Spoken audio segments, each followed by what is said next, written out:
Description box में दी हुई है। स्टार्ट करते हैं। हमारा पहला क्वेश्चन, हाल ही में अंतर्राष्ट्रीय बाल दिवस ये कब मनाया गया है, यानी कि इंटरनेशनल चिल्ड्रंस डे।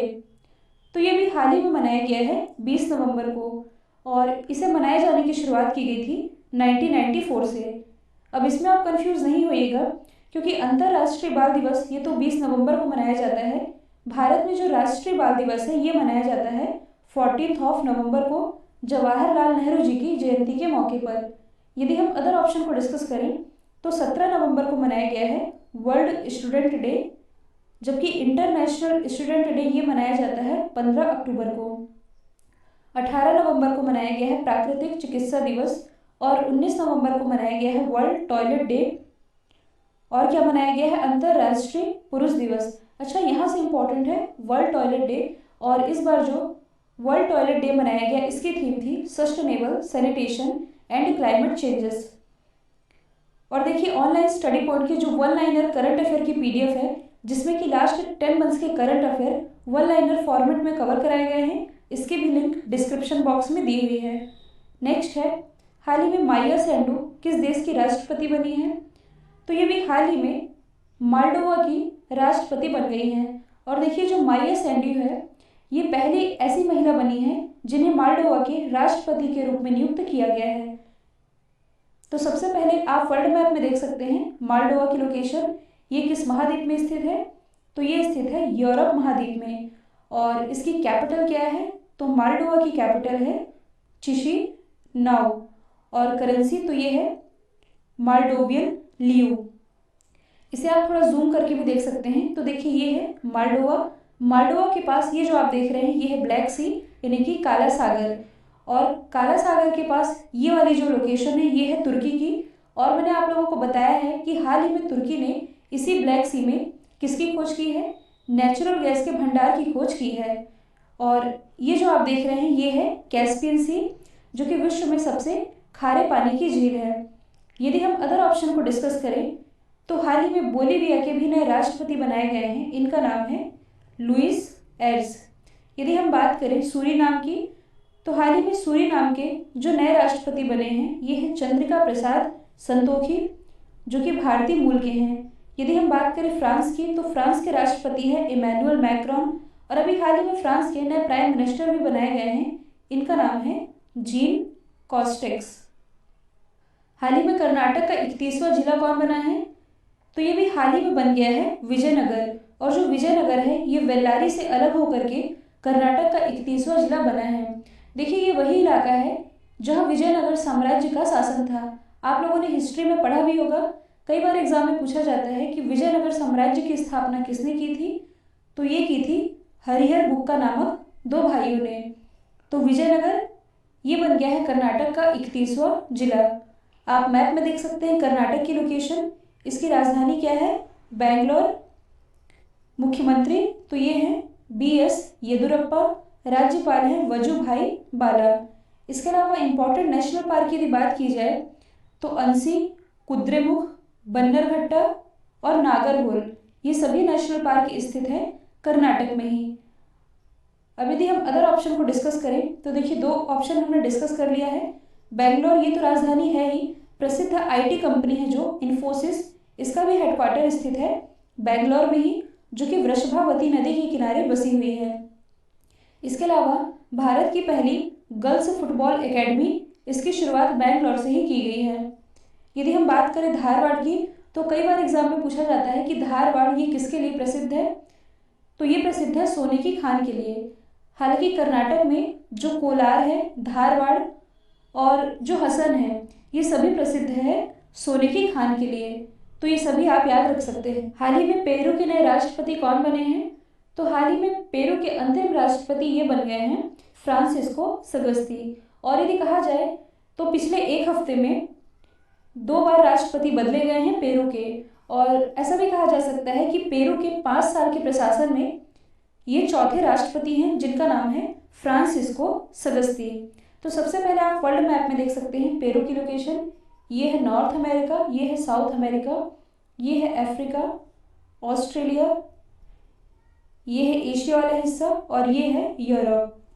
तो नॉर्थ अमेरिका और साउथ अमेरिका दोनों के ही बीच में एक स्ट्रेट है जिसका नाम है पनामा स्ट्रेट। यदि हम बात करें पेरू की तो इसकी राजधानी है लीमा। करेंसी तो ये है पेरुवाई यूरोसोल। और इसी के नए राष्ट्रपति बन गए हैं फ्रांसिस्को सगस्ती। और यदि हम इस एरिया से रिलेटेड कुछ एक्स्ट्रा फैक्टर डिस्कस करें तो आप देख सकते हैं पेरू से कौन कौन सी रेखाएं गुजर रही हैं। इक्वेटर यानी कि भूमध्य रेखा और ट्रॉपिक ऑफ कैप्रिकॉर्न यानी कि मकर रेखा, ये दोनों ही रेखाएं गुजर रही है। इसके अलावा पेरू ये साउथ अमेरिका में स्थित है, तो आप देखेंगे साउथ अमेरिका का ये वाला जो हिस्सा है यानी कि सबसे निचला हिस्सा, या आप कह सकते हैं कि दक्षिणी अमेरिका का सबसे दक्षिणतम हिस्सा, ये क्या कहलाता है, तो ये कहलाता है टेरा डेल फ्लूगो द्वीप। और इस दक्षिणतम हिस्से का भी दक्षिणतम हिस्सा है जो कि कहलाता है केप ऑफ हॉर्न यानी कि हॉर्न अंतरिम। यहाँ से हम इंपॉर्टेंट जलधाराओं को रिवाइज कर लेते हैं जैसे कि कल किया था। तो साउथ अमेरिका का ये जो सबसे बड़ा देश है ये है ब्राज़ील। कई बार एग्जाम में पूछा जाता है कि साउथ अमेरिका की ऐसी कौन सी कंट्रीज है जिसकी सीमा ब्राज़ील से नहीं लगती, तो केवल दो ही ऐसे देश हैं, एक है चिली, दूसरी है इक्वाडोर, जिनकी सीमा ब्राज़ील से नहीं लगती। बाकी सभी देशों की सीमा ब्राज़ील से लगती है। अब देखिए कल मैंने आप लोगों को बताया था कि ऐसी जलधाराएं जो कि भूमध्य रेखा की तरफ आती हैं वे जलधाराएं कहलाती है ठंडी जलधारा, जबकि ऐसी जलधाराएं जो कि भूमध्य रेखा से ध्रुवों की तरफ जाए वे गर्म जलधाराएं कहलाती है। तो यहीं से हम रिवाइज कर लेते हैं साउथ अमेरिका वाले एरिया से। तो ब्राज़ील के पास आप देखेंगे जैसे कि ये है भूमध्य रेखा, तो यहाँ से आती है ब्राज़ीलियन जलधारा, ब्राज़ील के पास से आ रही है इसलिए इसका नाम है ब्राज़ीलियन जलधारा। इसकी डायरेक्शन आप देखेंगे तो ये है ध्रुवों की तरफ, मतलब ये होगी गर्म जलधारा। फिर यहाँ से ऊपर जाती हुई है फॉकलैंड जलधारा। अब इसकी डायरेक्शन आप देखेंगे तो ये जा रही है भूमध्य रेखा की तरफ, मतलब ये होगी ठंडी जलधारा। इसके बाद पेरू वाले एरिया में देखेंगे तो यहाँ से ऊपर जाती हुई है, मतलब कि इक्वेटर की तरफ जा रही है पेरू या हम्बोल्ट जलधारा। इसकी भी डायरेक्शन है इक्वेटर की तरफ, मतलब ये भी ठंडी जलधारा कहलाएगी। अब यदि हम अदर ऑप्शन को डिस्कस करें तो अभी मैंने बताया है कि चंद्रिका प्रसाद संतोखी जो कि भारतीय मूल के हैं, ये सूरी नाम के नए राष्ट्रपति बने हैं। बाह एंडा तो ये भी हाल ही में माली के नए राष्ट्रपति बनाए गए हैं, जबकि जो अलेक्जेंडर लुकाशेंको है ये 6वीं बार बेलारूस के राष्ट्रपति बन गए हैं। तो ये सभी आप याद रखेंगे। हाल ही में किस अभिनेत्री को भारत रत्न डॉक्टर अंबेडकर अवार्ड से सम्मानित किया गया है, तो देखिए कुछ दिन पहले मैंने आप लोगों को बताया था कि हाल ही में जो बॉलीवुड अभिनेता है सुनील शेट्टी जी, इन्हें भारत रत्न डॉक्टर अंबेडकर अवार्ड से नवाजा गया है। और क्यों नवाजा गया था, तो देखिए कोरोना महामारी के बीच इन्होंने जो महिलाओं, बच्चों और टिफिन वालों की हेल्प की थी, इसके लिए इन्हें इस प्रतिष्ठित अवार्ड से नवाजा गया था। सेम उसी तरह से जो बॉलीवुड अभिनेत्री हैं जिनका नाम है ऋचा चड्ढा, इन्हें भी हाल ही में सिनेमा में इनके योगदान के लिए भारत रत्न डॉक्टर अंबेडकर अवार्ड से सम्मानित किया गया है। अब यदि हम अदर ऑप्शन को डिस्कस करें तो कुछ समय पहले ही जो प्रियंका चोपड़ा है इन्हें यूनिसेफ के द्वारा मानवतावादी पुरस्कार से सम्मानित किया गया था। यदि हम बात करें दीपिका पादुकोण की, तो देखिए जो वर्ल्ड इकोनॉमिक फोरम है यानी कि विश्व आर्थिक मंच, इसके द्वारा इन्हें क्रिस्टल ग्लोब अवार्ड से सम्मानित किया गया था। और क्यों सम्मानित किया गया था, मेंटल हेल्थ के प्रति लोगों को अवेयर करने के लिए। यदि हम बात करें संजना कपूर की, ये कौन है, तो ये शशि कपूर जी की बेटी हैं, जिन्हें भी हाल ही में सिनेमा जगत में इनके योगदान के लिए फ्रांस के विशेष सम्मान से सम्मानित किया गया है। मछली पालन के लिए सर्वश्रेष्ठ राज्य का पुरस्कार किसने जीता है, या आप कह सकते हैं कि नीली क्रांति परियोजनाओं के सफल संचालन के लिए किस राज्य को सर्वश्रेष्ठ राज्य का पुरस्कार मिला है, तो ये मिला है उत्तर प्रदेश को। जबकि जो असम है इसे पूर्वोत्तर और पहाड़ी राज्यों में सर्वश्रेष्ठ राज्य का पुरस्कार, जबकि जो ओडिशा है इसे समुद्री क्षेत्र में ये अवार्ड मिला है। अब देखिए क्या है कि मछली उत्पादन के लिए नई टेक्नोलॉजी का इस्तेमाल किया जा रहा है, मतलब कि मछली पालन शुरू करने के लिए अब बड़े बड़े तालाब और ज़्यादा पानी की ज़रूरत नहीं है। जो RAS सिस्टम है, RAS यानी कि रिसर्कुलर एक्वाकल्चर सिस्टम, इस सिस्टम की मदद से सीमेंट के टैंक बना करके भी मछली का उत्पादन किया जा सकता है। तो आप मैप में देख सकते हैं उत्तर प्रदेश की लोकेशन, इसकी राजधानी है लखनऊ। लखनऊ ये किस नदी के किनारे बसा हुआ है, गोमती नदी के किनारे, और ये रक्षा मंत्री राजनाथ सिंह जी का निर्वाचन क्षेत्र भी है। यदि हम बात करें मुख्यमंत्री की, तो ये है योगी आदित्यनाथ। राज्यपाल तो ये है आनंदीबेन पटेल। आनंदीबेन पटेल जो कि मध्य प्रदेश के राज्यपाल का भी एडिशनल चार्ज संभाल रही हैं। भारत में सर्वाधिक लोकसभा सीटें ये उत्तर प्रदेश से ही आती है, कुल 80, जबकि राज्यसभा सीटों की संख्या है 31। देखिए, यदि आप करंट से रिलेट करेंगे तो हाल ही में उत्तर प्रदेश गवर्नमेंट के द्वारा भारत की सबसे बड़ी और सबसे सुंदर फिल्म सिटी बनाने की घोषणा की गई है। इसके अलावा जो नौगढ़ रेलवे स्टेशन है, इसका नाम बदल करके सिद्धार्थनगर रेलवे स्टेशन किया गया है। और उत्तर प्रदेश के आगरा शहर में जो सुर सरोवर लेक है, इसे भी हाल ही में रामसर साइट में यानी कि रामसर स्थलों की लिस्ट में शामिल किया गया है।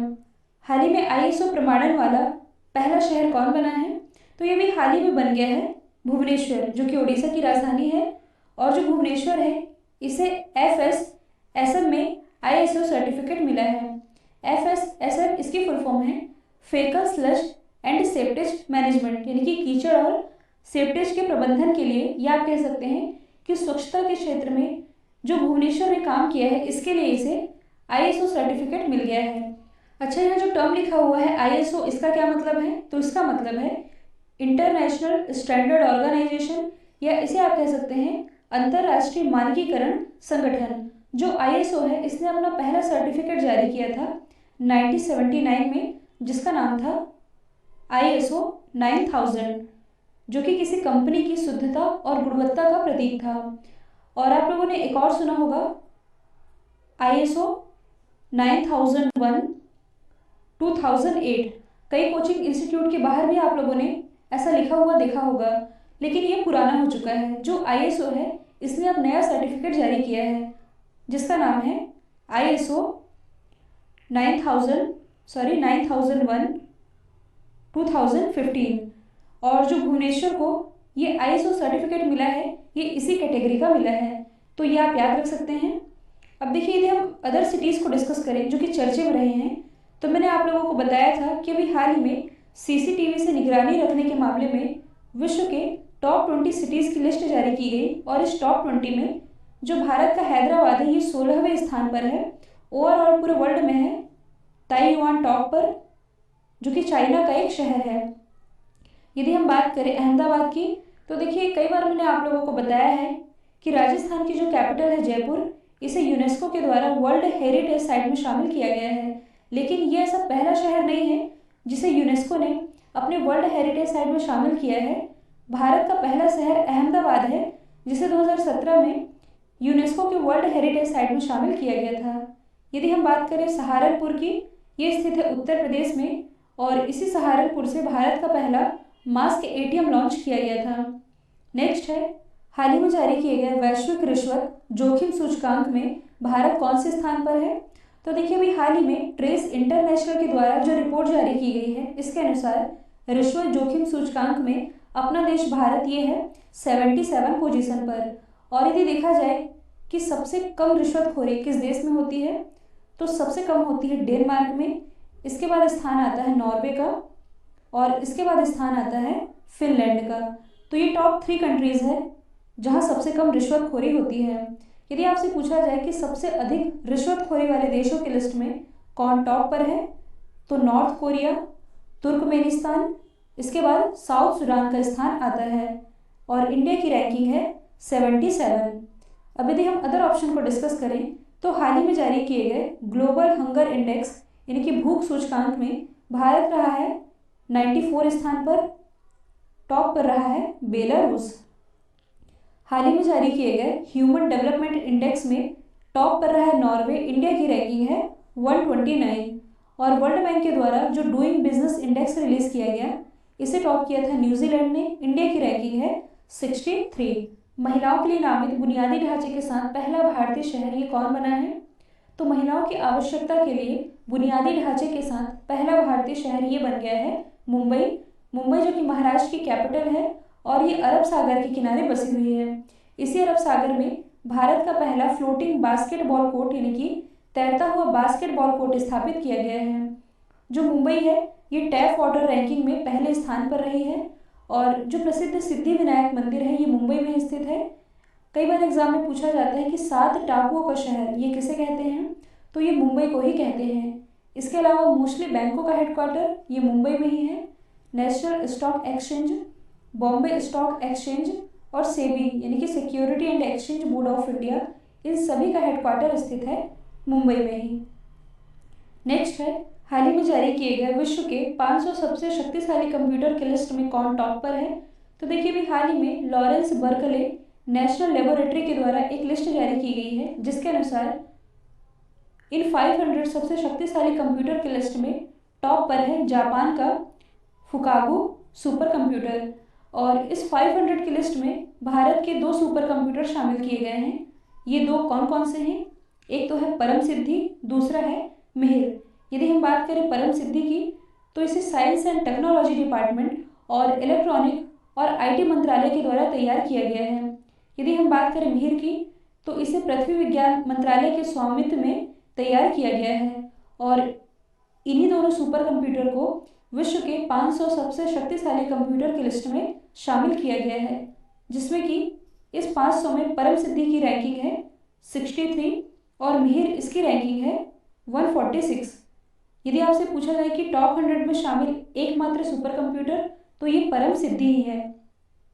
अच्छा, इस क्वेश्चन में जो टर्म लिखा हुआ है सुपर कंप्यूटर, इससे आप क्या समझते हैं?